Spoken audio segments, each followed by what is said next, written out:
In this video, we will be walking through the project closeout checklist for ARPA-funded projects at the City of Detroit, and how to use that checklist. Every project will have its own checklist. They all look like this, but they are specific to each project. If you're not sure where to find your checklist, you can go to the ARPA Program Hub. The very bottom, you'll see the project closeout section. And at the very bottom of that, you'll see this closeout status report. That status report has a row for each project, as well as a column that holds your project folder link, as well as a link to your closeout checklist.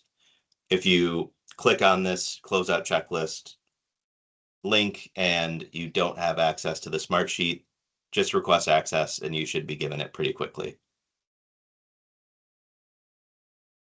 The closeout checklist basically walks through exactly what you need to have in your project folder.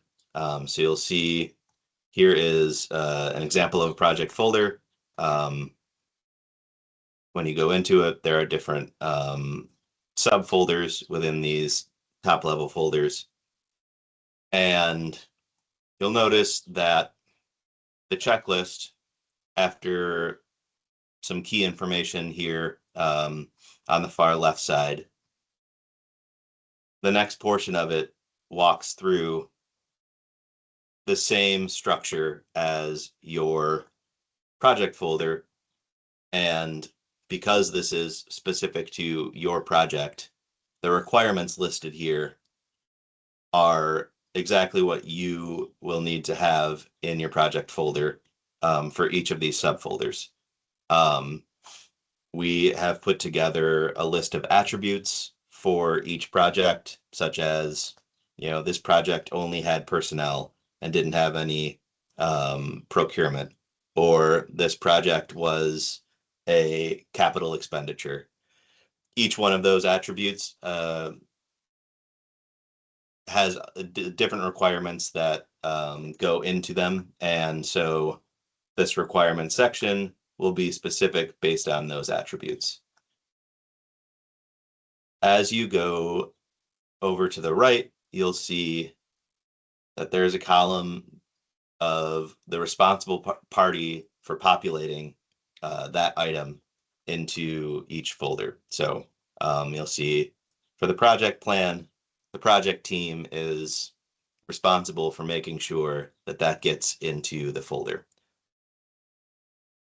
Then to the right of that, you'll see that after the project team makes sure that it's in the folder, there are 4 different parties that are responsible for reviewing that project plan and making sure that it is the correct version and that it has everything that we need. So ODG will review that project plan and check the box once they approve it. And likewise down the list of all 4 of these parties, and you'll see that once all of the required parties have reviewed and approved, the complete column here will be auto-populated. So what we're ultimately driving towards is to get all of these rows marked as complete. That is, everybody who has to review whatever needs to be in those subfolders has reviewed it and approved it, and it looks good. Moving over, you will see what's listed as the financial worksheet. This is basically just top level numbers so that we know what was the budgeted amount, what was the amount spent. Ultimately, those should equal each other because we will reduce the budget down to the spent amount. This funds to be reallocated, that's for ODG. Basically, we've determined that these are the funds that were originally budgeted for this project and weren't spent. And so those will be reallocated to another ARPA project. Here you may see that a notice that not all POs have been reduced. This project obviously had no POs. It was a personnel only project. But if you see a note here that not all POs have been reduced, that is your indicator that you need to work with OCP and ODG to make sure that any purchase orders with unspent money on them have been reduced down to the spent amount. If your project had procurement, you'll also see over here in the contractual worksheet a list of all of your purchase orders and contracts, and it just lists them out by line item. So take a look at those numbers, make sure that they look correct to you and that they match the numbers that are in the various documents in your project folder. Finally, we have a list of personnel. These are the people who were charged to this project.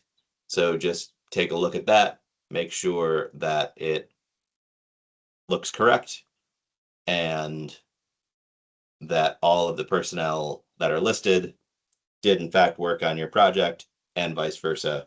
Everybody who worked on your project is listed there.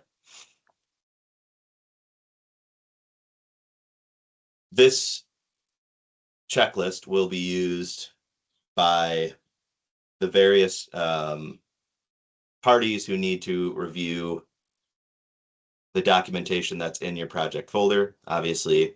And as you're going through and checking these different items in the project folders, if it turns out that you have a question about something, maybe somebody who was responsible for getting something into the folder, say ODG is responsible for getting a labor standards memo into your folder and it's not there, you can always use the comment section on that row to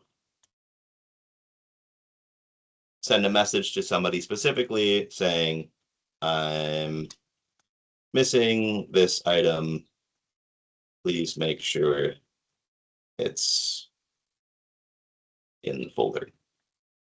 When you send that, that person will be notified that they have an item that they need to take care of for this specific project. So the comment feature is a good way to communicate with the various people who need to get things into your folder to make sure that you get everything that you need and everybody who's communicating is doing so within the checklist itself, which gives us sort of a nice paper trail to make sure that we've covered all our bases. The checklist can be started as soon as possible. So you do not have to wait even until you are done working on your project to start making sure that, say, your project plan is in your folder, that your budget is in your folder, that any program memos that you may have created are in your folder. You can go through and check those off as soon as you're ready. But you should make sure that you've gone through and checked off as many as you possibly can before you have your meetings with ODG, ODFS, OCP, etc. That is one meeting that will be held with all of those parties. And then you'll also have a meeting with DSNA. But please do go through your checklist and make sure that you have at least populated the things that you need to populate and check those boxes. And then leave any comments for questions that you might have, things that you're missing. If you're unsure about which version you should have in the project folder, things like that. That will make the closeout meeting a lot smoother and will make sure that we're focusing just on the outstanding items that you can't find or have questions on.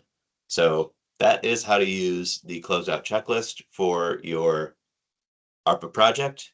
If you have any questions, please reach out to ODG. We'd be happy to answer them, and we look forward to working with you on closeout.